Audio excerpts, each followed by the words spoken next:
I didn't raise my voice when Margaret, the HOA president, demanded I sign the tree removal consent form right there at my kitchen table. I just slid the National Register of Historic Places certificate across the counter and watched her confident smirk dissolve into confusion. "This property," I said quietly, "has been under federal historic preservation protection since 1987. Those trees you want gone, they're older than your entire subdivision. But let me back up, because this mess didn't start with federal documents and legal threats. It started with me just wanting a quiet place to heal. I bought the old Victorian house on Maple Street 3 months after my divorce was finalized. 42 years old, starting over, and I needed somewhere that felt like sanctuary instead of another battleground. The house had been on the market for 8 months, which should have been my first clue, but I fell in love with it the moment I walked through the front door. It wasn't the carved walnut banisters or the original hardwood floors that sold me, though those were beautiful. It was the trees.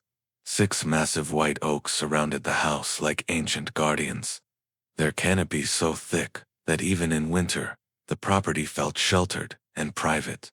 The largest one had a trunk so wide I couldn't wrap my arms around it, and its lowest branch hung over the wraparound porch like a protective arm.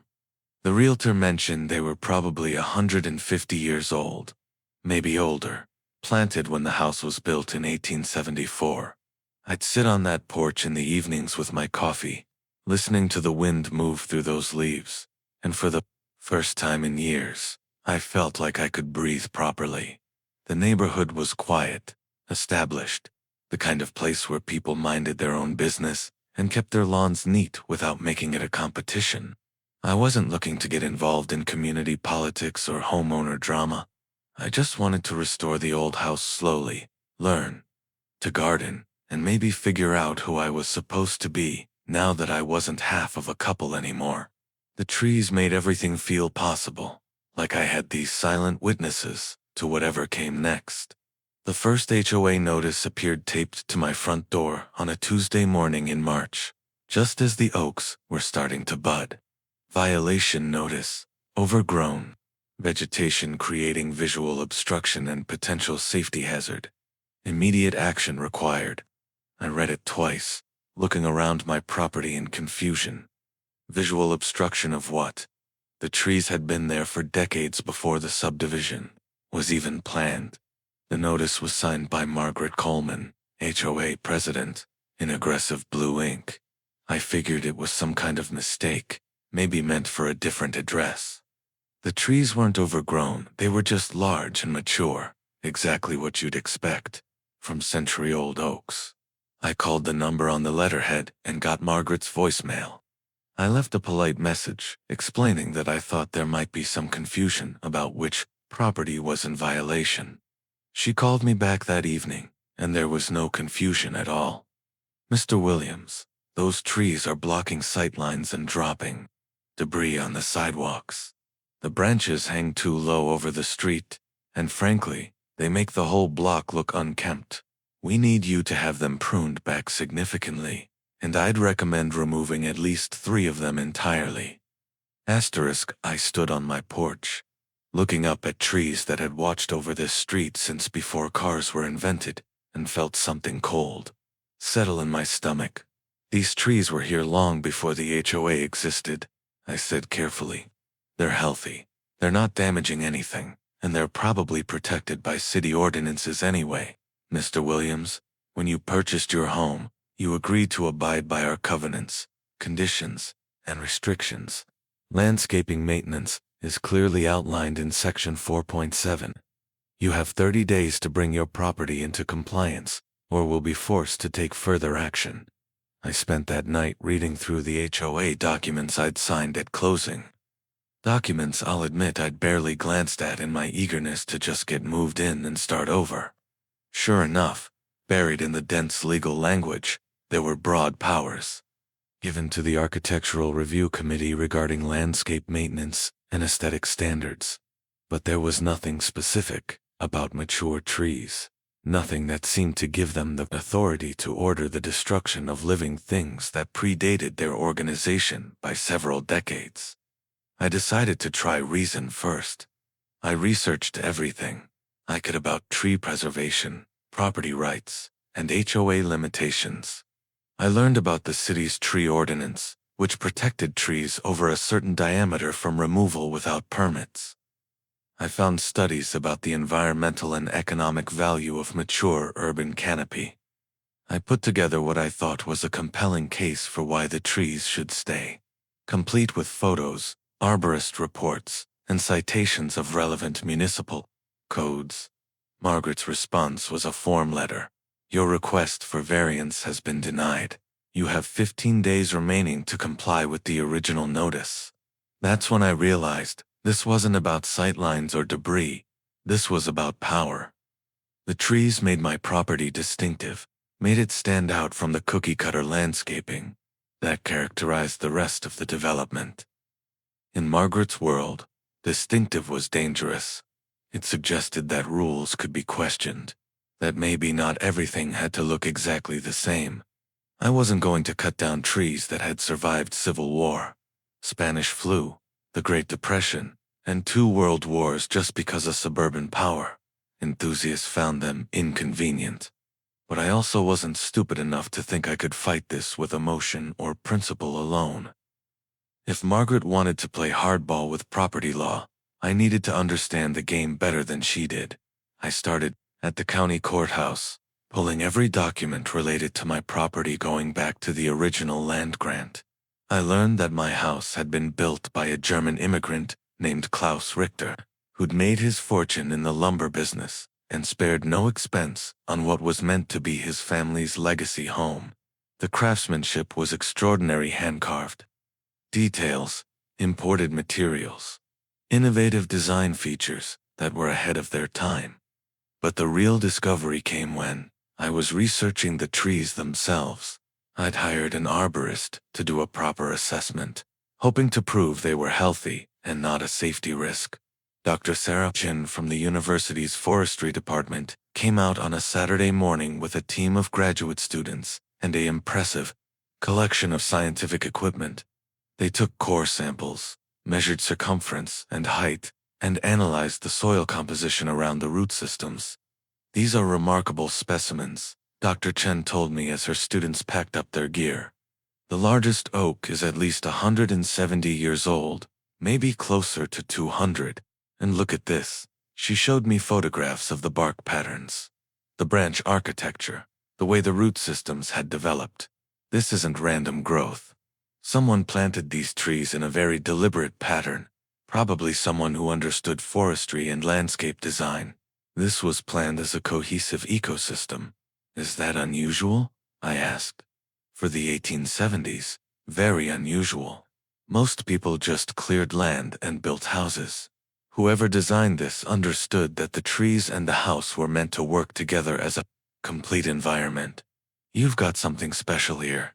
That night, I started researching Klaus Richter more seriously. What I found in the Historical Society's archives made me sit up straight in the dusty basement reading room. Richter hadn't just been a lumber businessman. He'd been a trained forester in Germany, someone who understood sustainable land management and integrated design. He'd immigrated to America, specifically because he'd heard about opportunities in what was then the frontier, bringing with him knowledge about how to build in harmony with the natural environment rather than in spite of it. The house and grounds had been featured in a 1892 issue of American Architect and Building News as an example of Germanic principles of holistic property development. There were photographs, architectural drawings, and detailed descriptions of how the trees had been selected and positioned to create natural climate control, wind breaks, and aesthetic balance with the structure. Margaret's face was getting red. You're trying to intimidate us with legal nonsense. Cut the trees or face the consequences.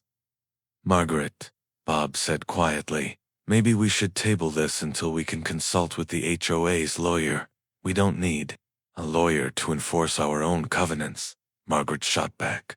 That's when I played my final card. Actually, you might want to check with your insurance company too. If you pursue legal action to force alterations to a federally protected historic property, and I countersue for violation of my civil rights under federal preservation law, your HOA's liability coverage probably won't apply. Civil rights violations typically aren't covered by standard policies. The room went very quiet.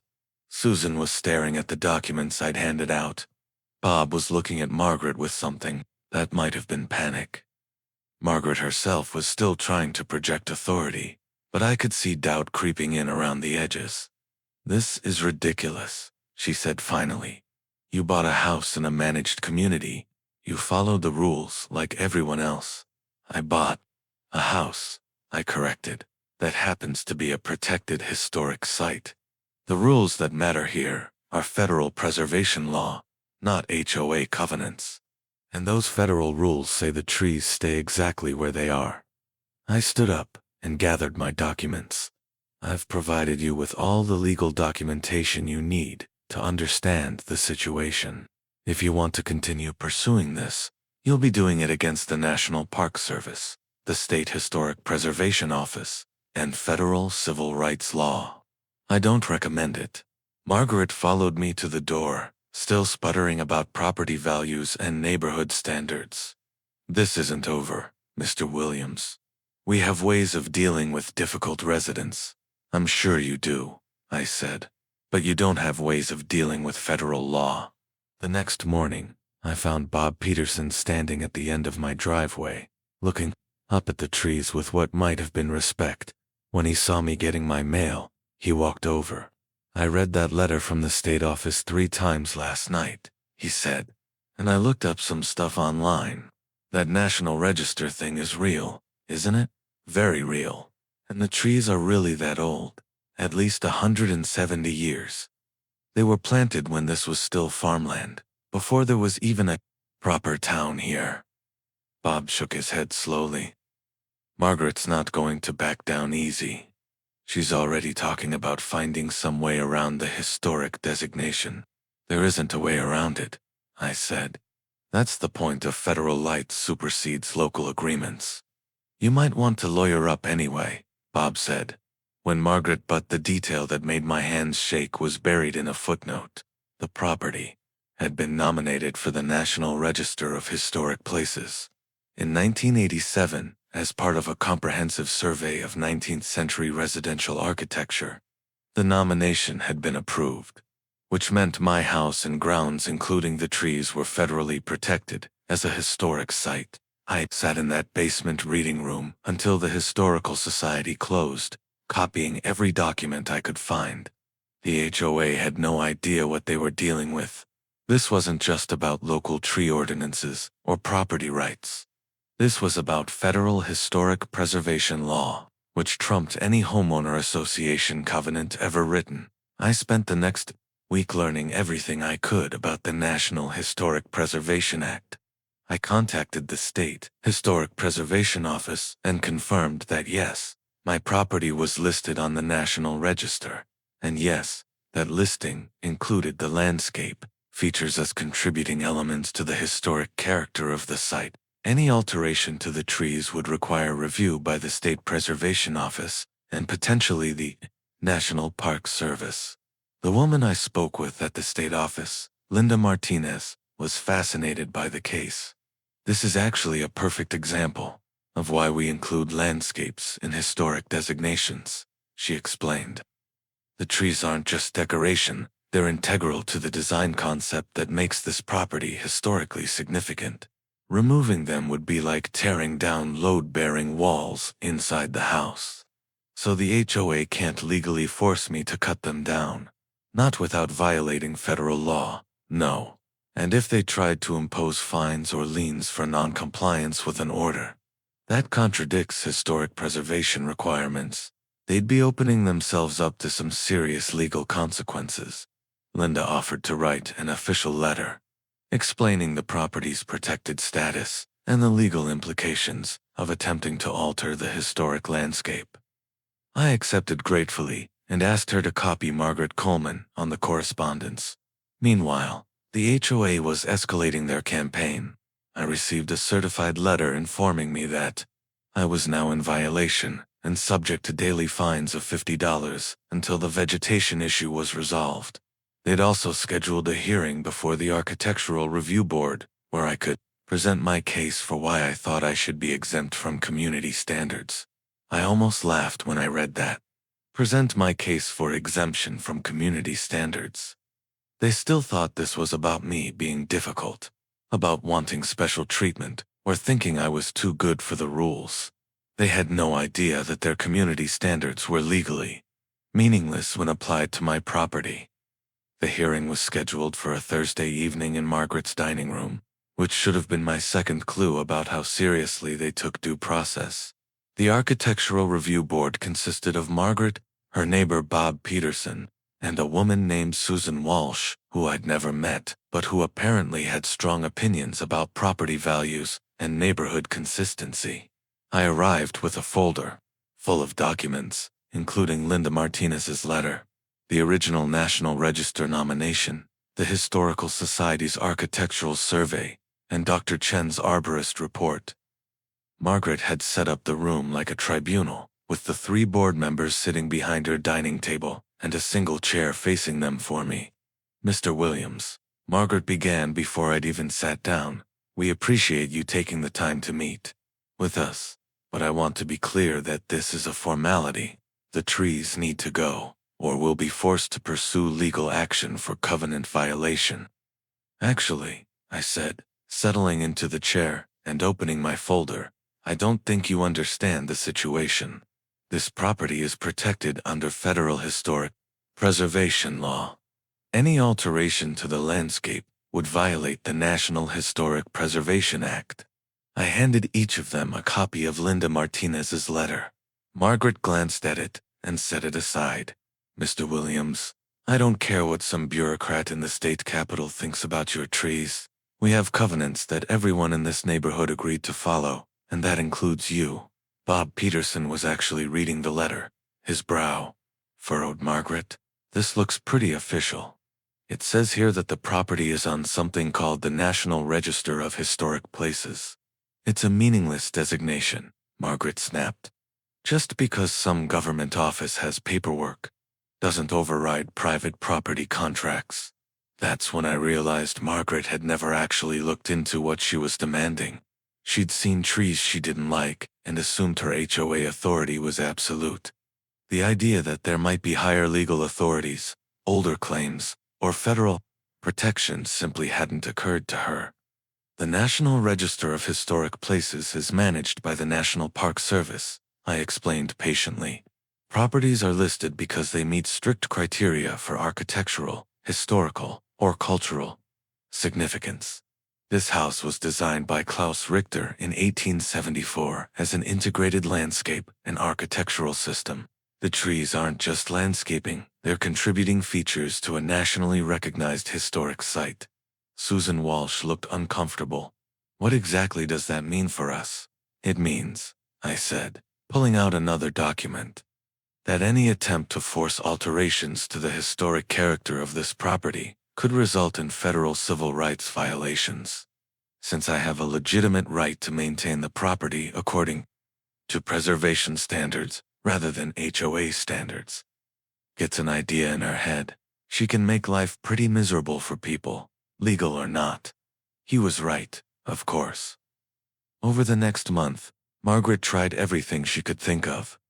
She filed complaints with the city about dangerous tree limbs that required municipal inspections that found the trees perfectly healthy and properly maintained. She organized a petition among neighbors to pressure me into voluntary compliance, a petition that exactly 3 people signed. She even called my mortgage company to inquire about whether HOA violations could affect my loan status, but the most telling moment came when she finally consulted the HOA's lawyer. I know this because Linda Martinez called me the week after. Margaret's attorney contacted the State Historic Preservation Office. Your HOA's lawyer wanted to know if there were any loopholes in the historic designation, Linda told me. Any way they could argue that the trees weren't actually protected. What? Did you tell them? The truth, that the landscape features are explicitly listed as contributing elements in the original nomination. That Klaus Richter's integrated design concept is specifically what makes the property historically significant, and that any attempt to alter the trees would be a clear violation of federal preservation law. How did they take that? Linda laughed.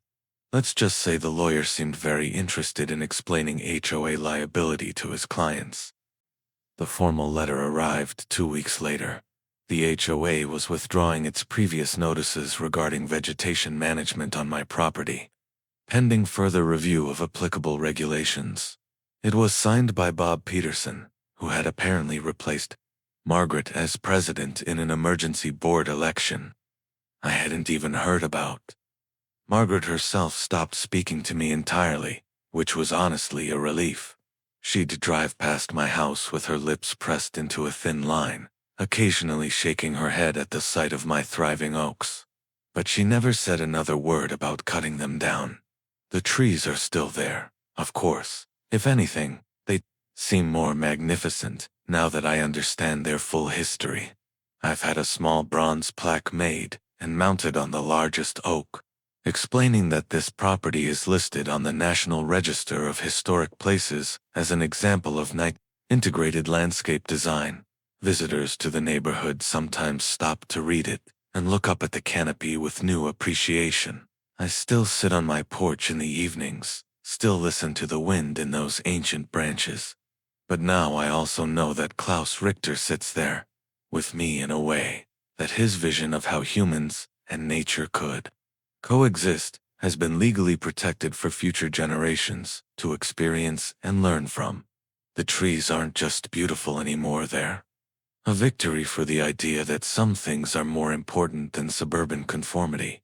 And on quiet evenings, when Margaret drives by and won't make eye contact, I can't help but smile. Sometimes the best revenge is just being right. ******.